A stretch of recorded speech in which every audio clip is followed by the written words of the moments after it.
पहिले पहिले हम कईनी छठ मैया भरत तहार।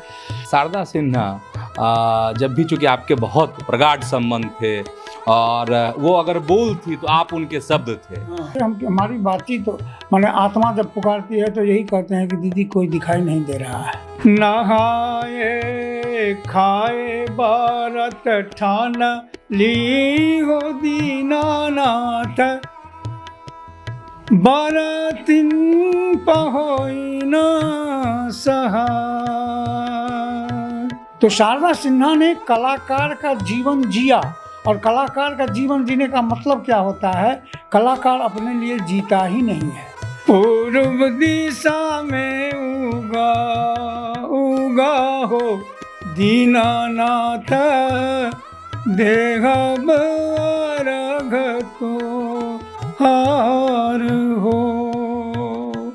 नई पीढ़ी के ये हो गए और बीच वाली पीढ़ी कल्पना पटवारी हो गई और पुरानी पीढ़ी में शारदा जी हो गई जो हम लोग के बीच है नहीं। तो सब में अंतर क्या महसूस आपने किया अब तक? सांसारिक चकाचौंध से बैरागी, उस टाइप का कुछ फीलिंग इसको आया कल्पना के दिमाग में। कला संस्कृति की बात है तो उसमें सरकार का कितना सपोर्ट मिलता है? ज्यादा पैसा कमा लेना कला का कोई मूल्यांकन नहीं है ना, कुछ है ही नहीं कला के लिए। सकल जग तारिणी है छठी माता, सबक शुभ कारिणी है छठी माता। जल थल वायु अग्नि में अहीं छी अहीं गगन के आधार। जब कोई कवि होता है और जब वो अपनी रचना रचते हैं तो बड़ी पीड़ा के दौर से गुजरना पड़ता है। ये तो कलाकार का मन ही उसी के लिए तो कला करता है, यही तो उसका चरम लक्ष्य है। क्या ऐसे कलाकारों को इस तरह की राजनीति में, सियासत में, चुनावी पॉलिटिक्स में आना चाहिए, नहीं आना चाहिए? क्या करना चाहिए? हंसी खुशी से भरा हुआ परिवार का सुख पा जाएगा। क्या लेकर तू आया बंदे, क्या लेकर तू जाएगा। त्याग भी नहीं कीजिएगा, लिखिएगा भी नहीं, काम भी नहीं कीजिएगा, लेकिन पद सब चाहिए।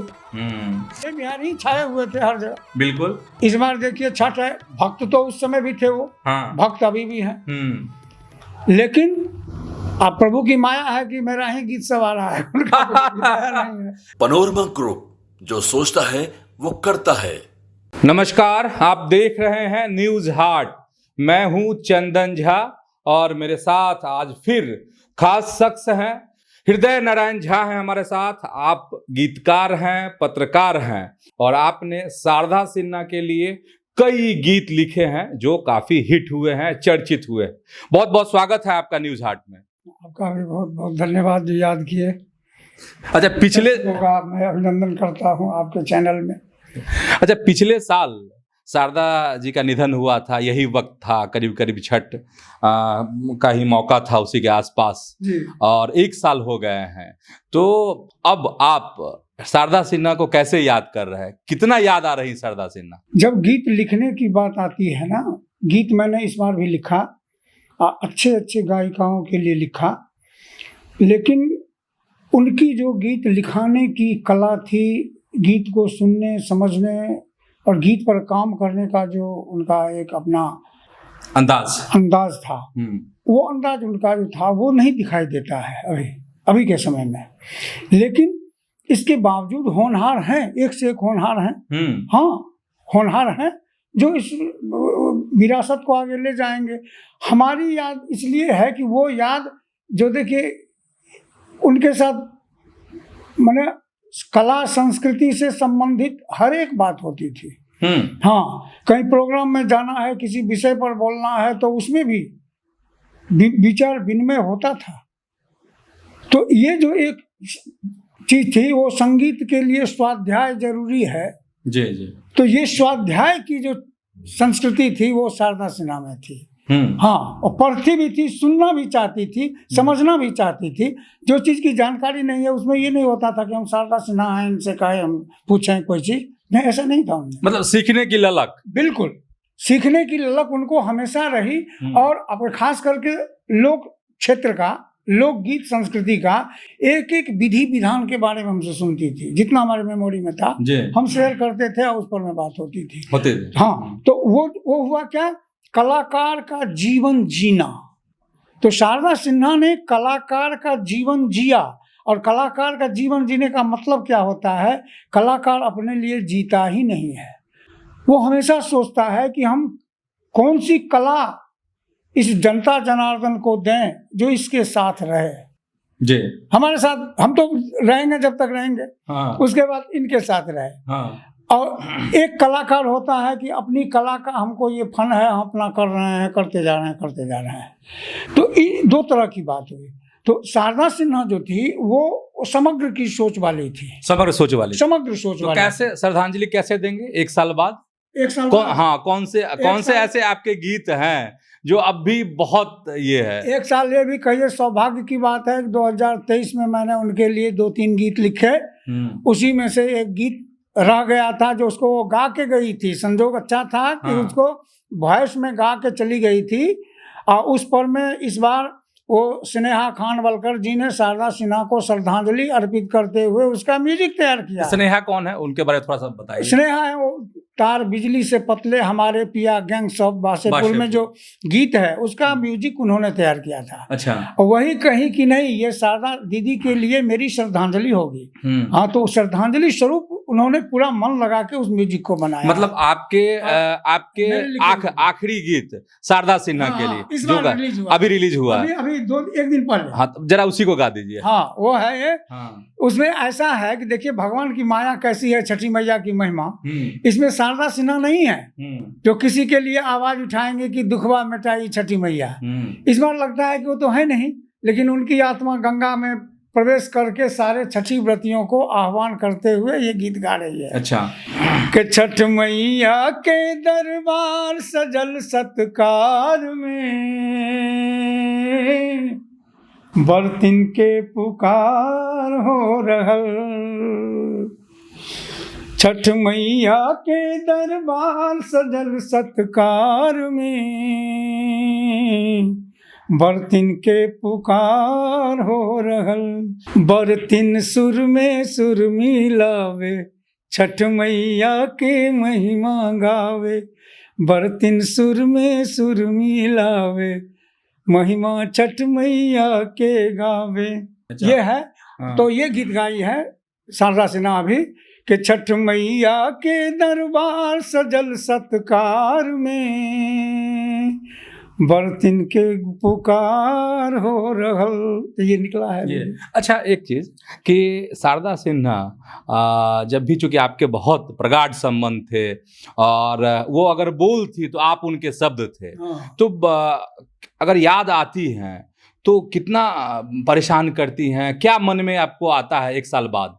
यही आंख बंद करते हैं तो उनसे बात करते हैं तो यही कहते हैं कि अभी का जो जनरेशन है कला जगत में जो गीत गा रहा है, खास करके लोक गीत गा रही है, लड़की है, किसी घर की बहू है, तो वो उसमें संस्कार आवे कि शारदा सिन्हा जैसे प्रोफेसर रहते हुए भी उन्होंने ग्राम्य जीवन को, लोक जीवन को, लोक संस्कृति को समझा भी, जिया भी, वैसे हम भी समझें, जिएं और गाएं।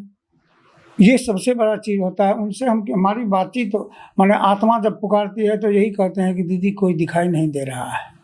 हाँ, कोई फोन नहीं करता है कि हृदय जी आपसे मिलने की इच्छा हो रही है। अच्छा, शारदा सिन्हा आपको फोन किया करती थी? बिल्कुल करती थी वो। हाँ। हर समय माने जब उनको ऐसा कोई मौका आता था फोन अवश्य करती थी। हाँ, कुछ पूछने के लिए, कुछ डिस्कस करने के लिए, ज्यादा जरूरत होती तो घर पर बुलाती थी। हाँ, तो लेकिन गीत लिखने का होता था तो घर पर बुलाती थी, तो बहुत सारी बातें होती थी उनसे। सबसे सुपर हिट गाना जो बहुत गाए गए, लोग अब भी गुनगुनाते हैं, जो आपने लिखे? 2016 का गाना। अच्छा, जरा गुनगुनाइए। पहिले हम कइनी छठ मैया बरत तहार, सबके करिहा क्षमा छठी मैया, भूल चूक गलती हमार, ये गाना तो सुपर हिट है। ये सुपर हिट था। अच्छा, और अब कैसे अब क्या कर रहे हैं, किन के लिए गाने लिख रहे हैं? इस बार देखिए, पिछले साल का जो गीत सबका रिस्पांस लोग देखा तो अच्छे अच्छे कलाकारों ने संपर्क किया। इसमें कल्पना पटवारी आई मेरे संपर्क में, फिर वो सुर संग्राम की जो फेम है प्रियंका सिंह वो आई, अभी बाहुबली में गाना गाई है फिल्म में। तो फिर एक लिटिल चैम्प है, वो उसको गाने की इच्छा हुई। बहुत कम उम्र की लड़की है, 20 बरस की है, वो गाई है, बेंगलुरु से में रहती है।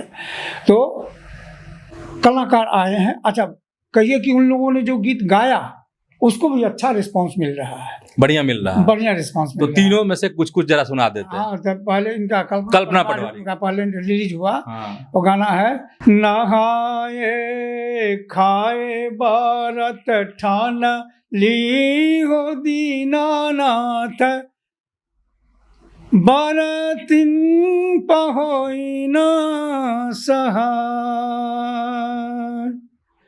नहाए खाए भारत ठान ली हो दीनानाथ, बरतिन पहोई न सहाय। निपट नादान वाणी बरतिन हो दीनानाथ, दीही बेरा पार लगा। ये गाई है कल्पना। ये कल्पना गाई है? हाँ। अच्छा। अब प्रियंका गाई है। हाँ। प्रियंका सिंह का जो गाना है वो और भी थोड़ा सा इसमें करुण भाव का सृजन होता है जी। वो गाई है, पूर्व दिशा में उगा उगा हो दीनानाथ, देहब अर्घ तो हार हो। ललकी किरनिया के देव सविता, देहब अर्घ तो हार हो। ये रिलीज हो गया। रिलीज हो गया। अच्छा, लिटिल चैम्प वाली? हाँ, लिटिल चैम्प गाई है। हाँ। प्रांजलि सिन्हा उसका नाम है, वो गाई है।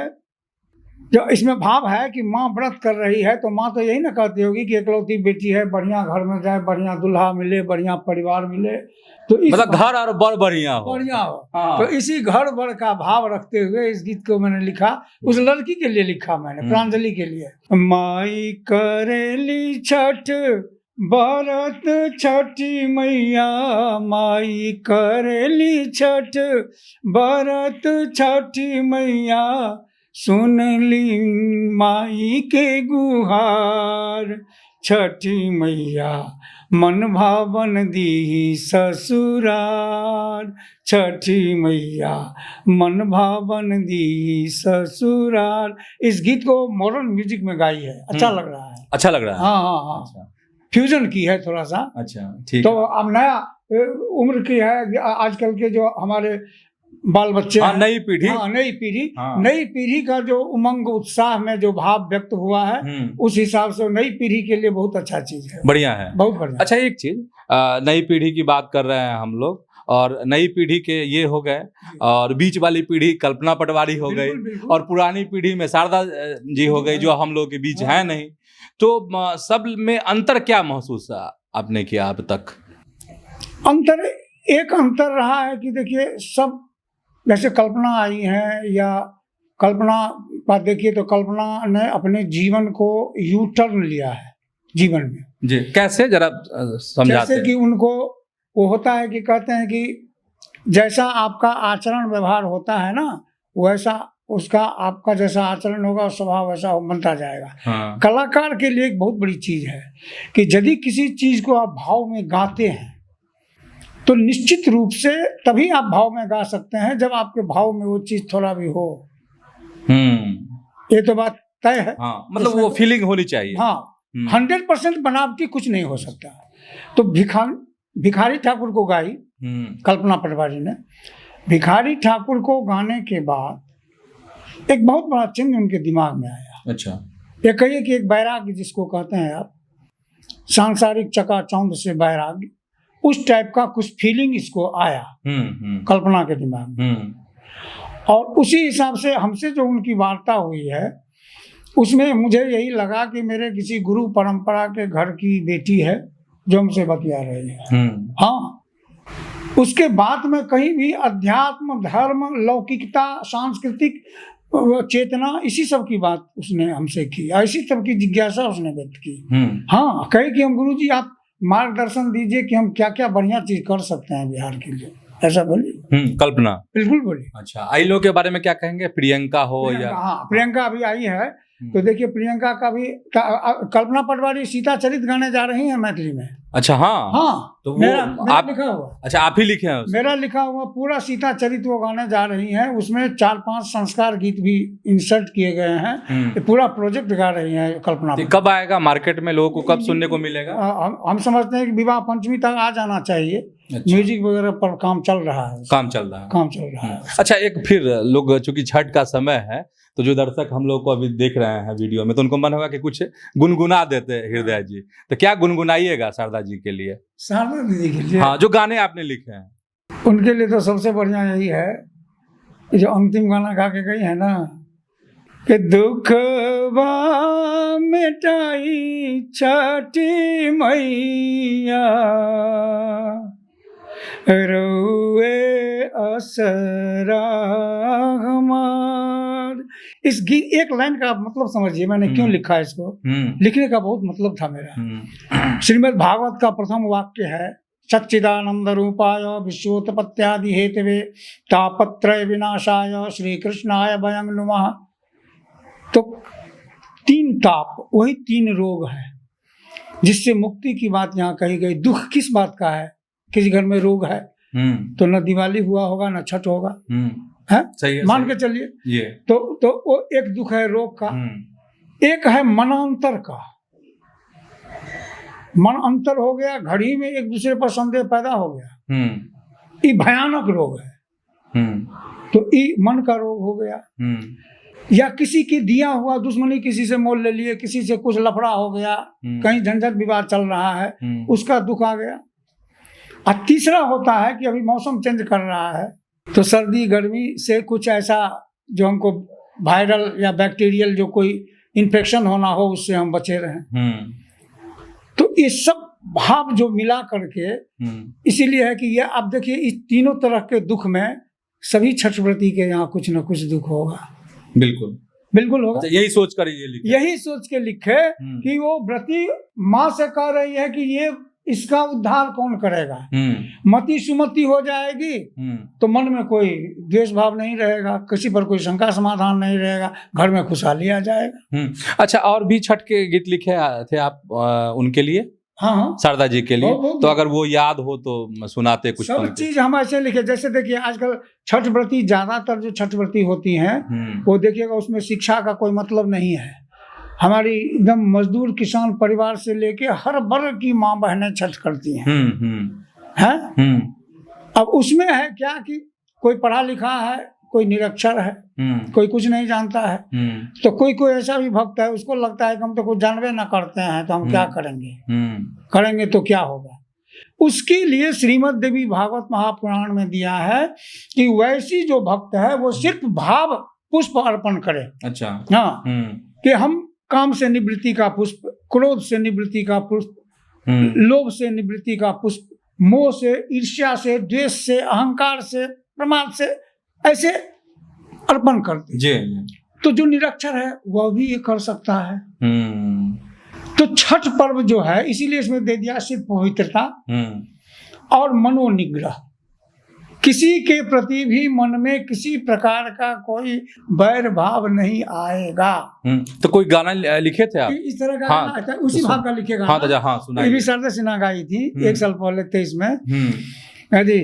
जानी ना छठ के बरतिया, जानी ला महिमा तोहार, सबके पूरा बेलू मनसा, सुन ल हमरो पुकार। ये सब ये लिखे थे। सब लिखा। अच्छा, शारदा जी की बेटी हैं, हाँ, वो भी कई बार अपनी बेटी को प्रमोट भी करती थी, मंच पर ले जाती थी, गाना सिखाती भी थी। तो शारदा जी की बेटी से इन दिनों आपकी बातचीत होती है, उनके लिए कोई गाने लिखे, क्या कुछ है, जरा बताइए हाल और चाल। गाना हम एक आध गाना दिए भी हैं, लेकिन जब आएगा तभी वो देखिएगा। हाँ, लेकिन अभी बात मतलब यही है, किस तरह के गाने हैं जो दिए हैं अभी? पारंपरिक गीत है। अच्छा, पारंपरिक पारंपरिक गीत है, हाँ। कुछ मिथिला से संबंधित है। जी। हाँ, मिथिला से संबंधित गीत भी है, तो हम दिए हैं अभी। लेकिन एक चीज हमें खुशी है इस बात की कि शारदा सिन्हा की एक शैली थी गाने की। साड़ी पहन के, कॉस्ट्यूम से लेकर के अब बजाने, हारमोनियम बजाने तक की एक शैली थी। जी। वो बजा करके ही गाती थी। तो उन्होंने अपनी परंपरा तैयार करके रख दी है, वंदना भारद्वाज के रूप में। अच्छा, बेटी के रूप में। जी। सारे गाने अपने गायकी की हर तहजीब उसको उन्होंने सिखा दिया है। हर तहजीब वो सीख चुकी है। अकेले है, उनके जीते जी उनके संपर्क में कोई ऐसी शिष्या भी उनकी नहीं बन पाई। तो एकमात्र वो शिष्या कहिए चाहे बेटी कहिए, जो है सो वही है, जो वंदना ही है। वंदना है, जो 100% फॉलो कर रही है। 100%। अच्छा, भगवान की कृपा है कि उसके पति हैं, वो भी, प्रभु की कृपा है कि वो भी सपोर्ट कर रहे हैं कि नहीं, माँ की विरासत को बचा सकते हैं आप तो जरूर बचाइए, आगे ले जाइए। बिल्कुल। अच्छा, तो शारदा सिन्हा के लिए जो कुछ और गीत लिखे होंगे जो गुनगुना सकते हो, ध्यान में हो? हाँ, शारदा सिन्हा के लिए तो शुरू से ऐसा लेके एक बार हम अपने पर लिख दिए। मेरी माँ छठ करती थी, अकेले थी। तो हम रहते थे पटना में जी, तो हम उसी पर लिख दिए थे गाना। वो भी गाना चलता है खूब। अच्छा, तो जरा सुना दीजिए। वो गाना था, अंतरे सुनाते हैं हम कि बउआ कमौआ हमरो परदेश बसी गेली, बउआ कमौआ हमरो परदेश बसी गेली, हो दीनानाथ बिनु रे पुतहुआ विधि ओरिया वो तेरे की। ये गीत। अच्छा, एक चीज, अब आप कितने पैसे लेते हैं ये हम नहीं पूछेंगे, लेकिन शारदा सिन्हा के लिए जो गीत लिखे तो पहला कितना, मतलब पहले सबसे पहला कितना मिला आपको? वो कह सकते हैं, बता सकते हैं? बताइए। 300 टी सीरीज दिया। कौन सा गीत था वो?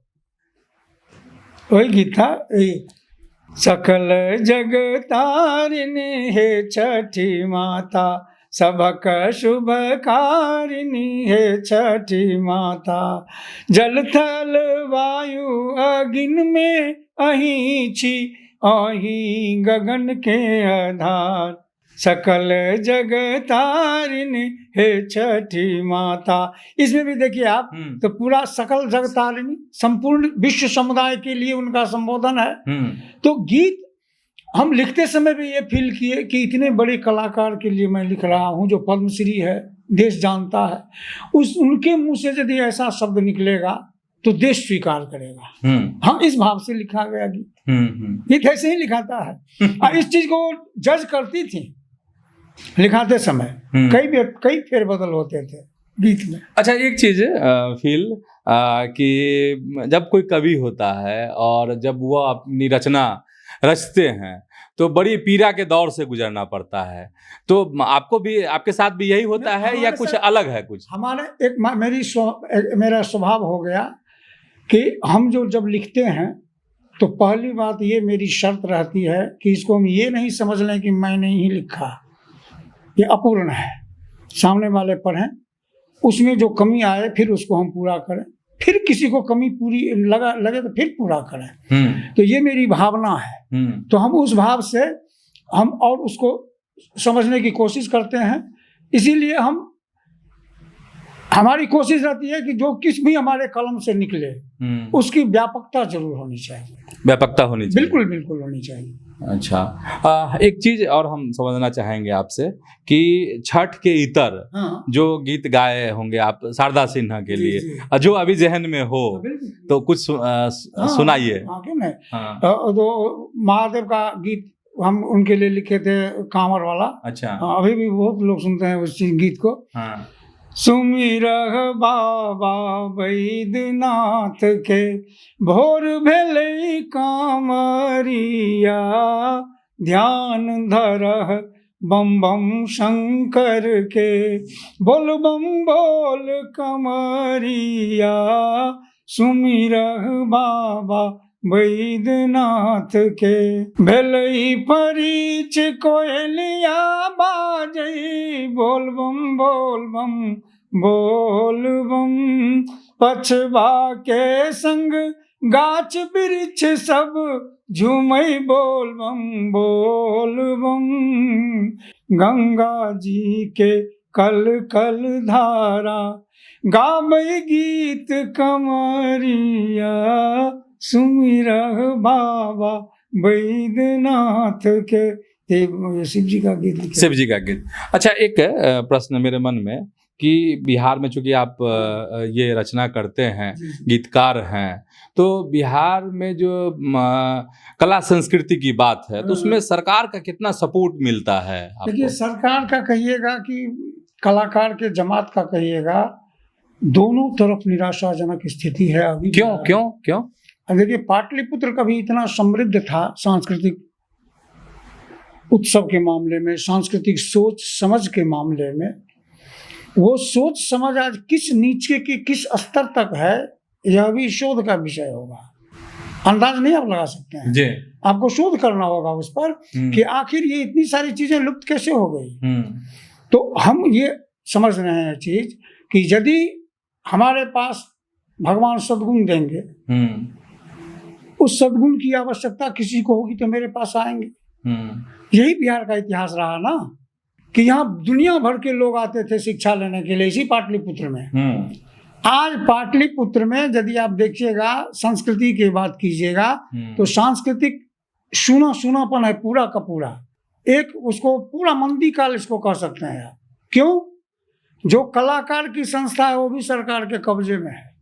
कब्जे में है तो सरकार का तो सब पर हक है ना? नहीं, देखिए, सरकार का हक होना चाहिए, लेकिन जब अकादमी बनती है, अकादमी का अर्थ ही होता है कि आप उस कला को प्रोत्साहन देने के लिए एक संस्था खोल रहे हैं जी। ये संविधान की धारा 351A(F) में इसके बारे में बहुत दिया हुआ है, अकादमी के बारे में। तो ये अकादमी जो है वो हर गीत संगीत नाटक विधा जो है वो साहित्य से जुड़ा हुआ है ना, काव्य से जुड़ा हुआ है। तो संगीत नाटक अकादमी जो है उसका संचालन कलाकार के द्वारा होना चाहिए और नियंत्रण सरकार के द्वारा होना चाहिए। अच्छा, ये नियम है। इसीलिए जब अकेडमी का, जैसे हम अकेडमी के असिस्टेंट डायरेक्टर होकर हम भी रिटायर किए, तो हम भी अकेडमी के स्टाफ थे।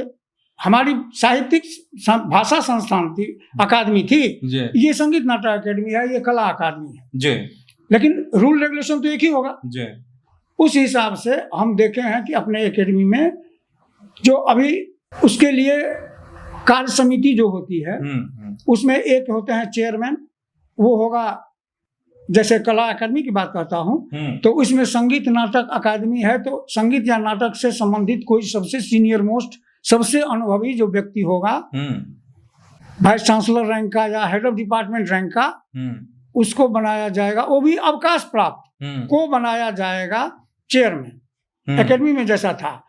और सेक्रेटरी बनाने के लिए प्रावधान था कि वो भी अनुभवी हो, रीडर रैंक का विद्वान तो भाषा में था। उसी हिसाब से सोच लिए उसमें भी कलाकार का था, उस दर्जा का कलाकार उसका डायरेक्टर और सेक्रेटरी बने।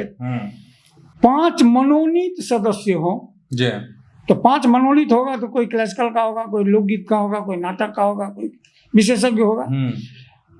3 पदेन सदस्य होते थे। डायरेक्टर कल्चर, यदि कल्चर का होगा तो डायरेक्टर कल्चर, जो अभी secretary culture, finance secretary culture और डेवलपमेंट सेक्रेटरी कल्चर, ये होंगे पदेन सदस्य। क्यों? क्योंकि ये ऑटोनोमस प्रकृति की संस्था होती है किसी राज्य में। अब उसकी कार्य समिति वहां जो निर्णय लेगी कि हमको एक साल में 15 प्रोग्राम करना है, 4 महोत्सव करना है, 20 वर्कशॉप करना है, 35 सेमिनार करना है, तो ये सब का ब्रेकअप बना करके कमिटी देगी विभाग को। अच्छा। अब विभाग का काम सिर्फ इतना है कि उसको स्वीकृत करके वचनबद्ध अनुदान की तरह उसको स्वीकृत करके एकेडमी को उपलब्ध करा दे। एकेडमी उस पैसे का खर्च उस मद में किया कि नहीं किया, इसके बदले में उसका यूटिलाइजेशन सर्टिफिकेट ले ले। इसके अलावा विभाग का कोई हस्तक्षेप एकेडमी में नहीं होना चाहिए। जी। भारत के किसी भी एकेडमी में नहीं है। तो बिहार में क्यों है? तो आज बिहार का संगीत और नाटक दोनों विधा मिला लीजिए तो पूरा का पूरा ललित कला आ गया ना जी। तो पूरा का पूरा ललित कला बिहार सरकार के कला संस्कृति युवा विभाग में कैद कहिए, बंधक कहिए, जो कहिए सब चलेगा। चलिए, तो ये दर्द है कलाकार का। अच्छा, दर्द है। हम भी कलाकार है ना।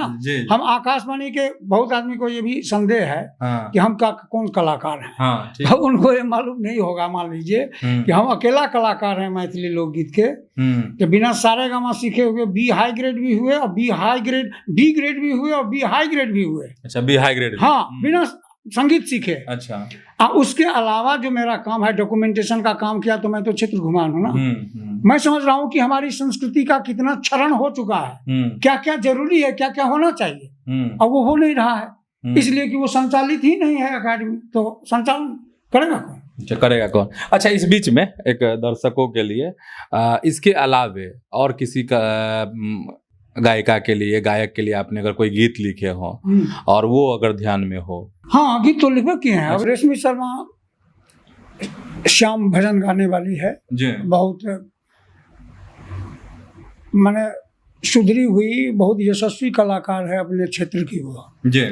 इस बार मेरे संपर्क में आई है, तो उसने भी मैथिली संस्कृति की जो विरासत है उसको गाने की भावना व्यक्त की है जी। बिल्कुल, ये सब हर्ष का लग रहा है विषय हो गया है।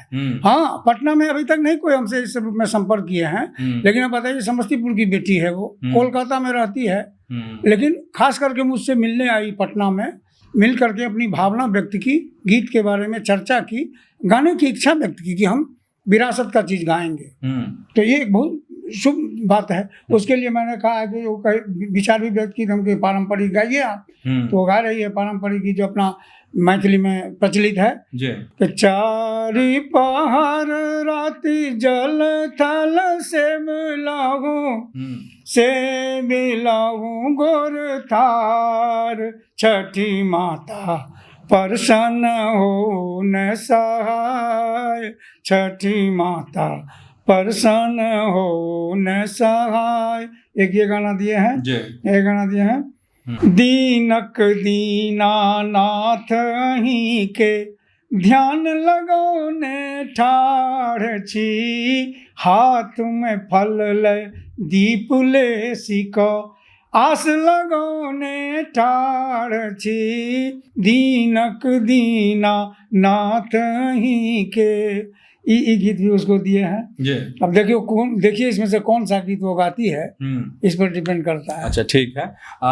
अच्छा, आपके दिल के करीब कोई गीत जिसको आप गुनगुनाते हो, बार बार आपको भी सुनने की इच्छा होती है? वो जब आध्यात्मिक प्रवक्ता के रूप में मैं किसी सभा में होता हूँ सत्संग वगैरह करने के लिए, तो उसी भाव में मैं वहाँ उपस्थित रहता हूँ, उसी पर मैं बोलता हूँ। उस भाव का एक भजन मैंने लिखा है, निर्गुण भजन, सगुण भाव में इसको आप समझ सकते हैं कि काम क्रोध मद छोड़ दे बंदे, सब कुछ तू पा जाएगा, क्या लेकर तू आया बंदे, क्या लेकर तू जाएगा, क्या लेकर तू आया बंदे, क्या लेकर तू जाएगा। छोड़ दे कठोर वचन मीठे बोल बोल दे, राग देश मान त्याग प्रेम द्वार खोल दे, तो हंसी खुशी से भरा हुआ परिवार का सुख पा जाएगा, क्या लेकर तू आया बंदे, क्या लेकर तू जाएगा। तो कर्म योग से जीवन बदलो, फिट इंडिया बनेगा। कर्म सफल होंगे सारे, ऐसा इंडिया बनेगा।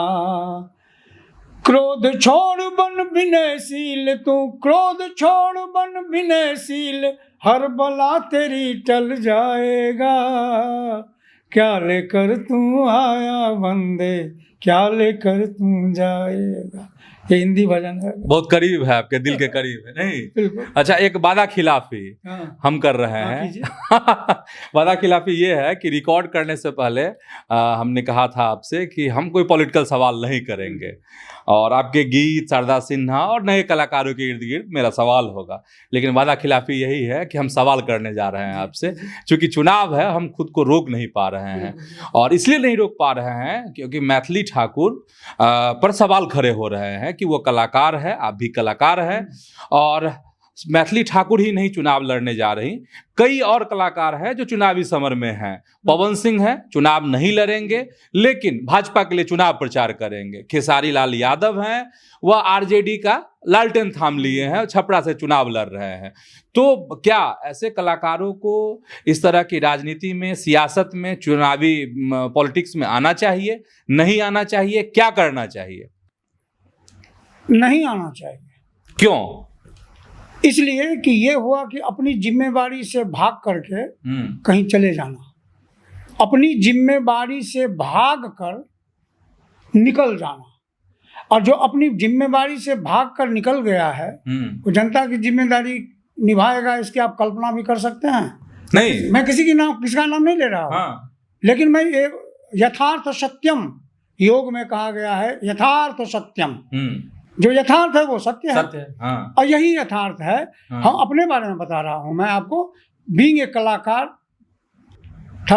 35 वर्ष से मैं आकाशवाणी पटना का मैथिली लोकगीत कलाकार हूं। इसमें जितने स्टूडियो बुकिंग के माध्यम से मैंने लोगों तक अपनी आवाज पहुंचाई जी, उसका एक रिस्पांस मेरे साथ है। हाँ। फिर मैं डॉक्यूमेंटेशन किया, उसका रिस्पांस मेरे साथ है। हम समझ रहे हैं चीज को। जी। अभी जो रिक्वायरमेंट है, रिक्वायरमेंट किसकी? मैथिली की, हाँ। मिथिला की। एक कलाकार से मैथिली और मिथिला दोनों की क्या अपेक्षा है? मैं इसके बारे में जब सोचता हूं तो मैं अभी भी समझ रहा हूं कि ये जीवन मेरी छोटी पड़ जाएगी। वो तो भगवान की कृपा है कि हम अभी ठीक ठाक हैं, सक्रिय हैं, काम कर रहे हैं जी। लेकिन जिंदगी छोटी पड़ जाएगी, हम कर नहीं पाएंगे पूरा काम संस्कृति के लिए जी। एक कलाकार का, जो यदि हम अपने को मैथिली का कलाकार कहते हैं तो हमको लगता है कि इतना व्यापक काम हमारे सामने है कि हमारे पास टाइम ही नहीं बचेगा किसी दूसरे काम के लिए। नहीं बचेगा टाइम।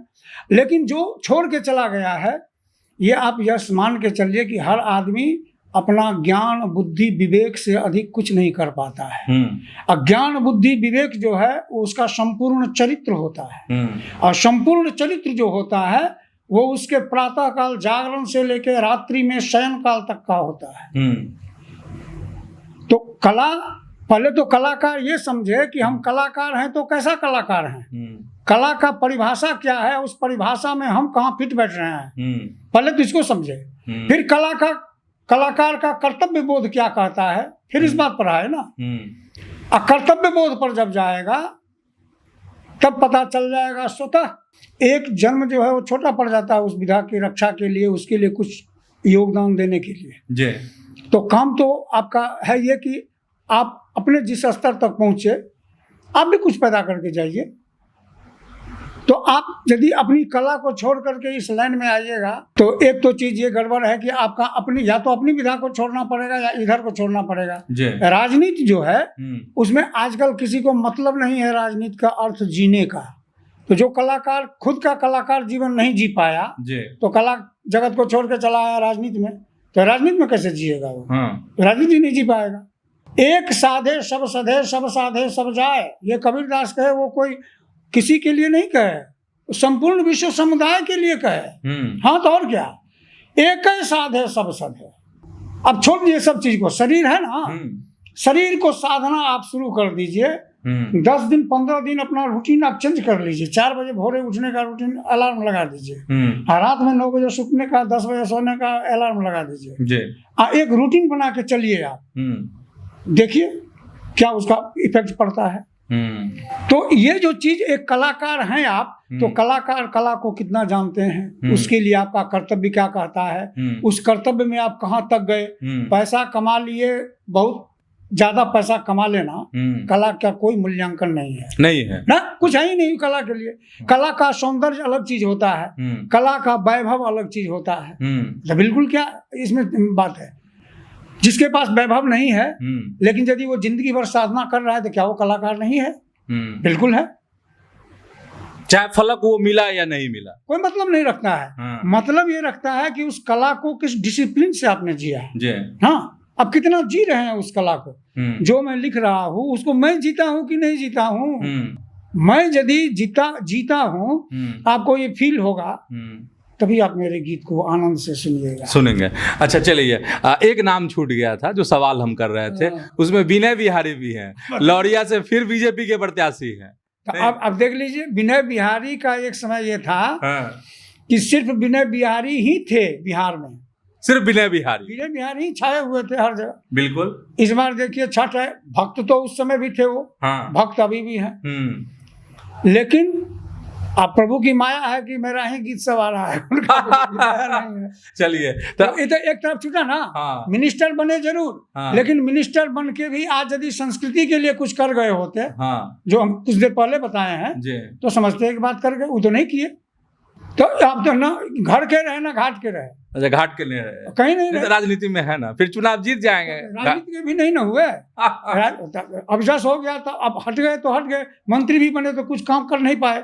विधायक तो रहे, फिर चुनाव लड़ रहिए ना, आराम से रहिए, कोई दिक्कत नहीं, आनंद की। लेकिन वो नहीं हो पाएगा, अच्छा, मरने के बाद इसका जो चीज रहता है, जीवन के साथ और जीवन के बाद, तो जीवन के बाद आपका क्या जो चीज रहने वाला है वही आपका रहेगा। मतलब आपका कहना है कि कलाकारों को राजनीति में नहीं जाना चाहिए? एकदम नहीं जाना चाहिए। कलाकार के लिए राजनीति इसलिए भी नहीं जाना चाहिए कि अब जैसे मैंने आपको कहा कि चाहे वो चित्रकार चित्र बनाता है तो संपूर्ण विश्व समुदाय को अच्छा लगे ये सोच के बनाता है, जो गाता है वो यह सोच के गाता है कि सबको अच्छा लगे, कर्णप्रिय लगे, जो नाचता है उसको लगता है कि मेरे नृत्य मुद्रा को देख के लोग मोहित हो जाए, हैं? तो ये तो कलाकार का मन ही उसी के लिए तो कला करता है, यही तो उसका चरम लक्ष्य है।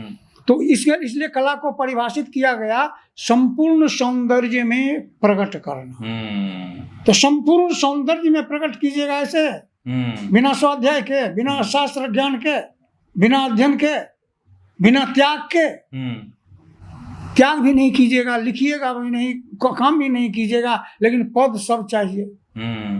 अच्छा, आखिर में मतलब आज की बातचीत का आखिर, इस इंटरव्यू का आखिरी कुछ ऐसी रचना जो बहुत खास हो, चाहे वो शारदा सिन्हा के लिए हो, छठ का भी सुना सकते हैं, जो अभी याद हो वो आखिर में कुछ सुना दीजिए। सिद्ध योगिनी षष्ठी देवी तू अतुलित बल धाम है, सिद्ध योगिनी षष्ठी देवी तू अतुलित बल धाम है, 3 भुवन और 7 लोक में माता तेरा नाम है, सिद्ध योगिनी षष्ठी देवी।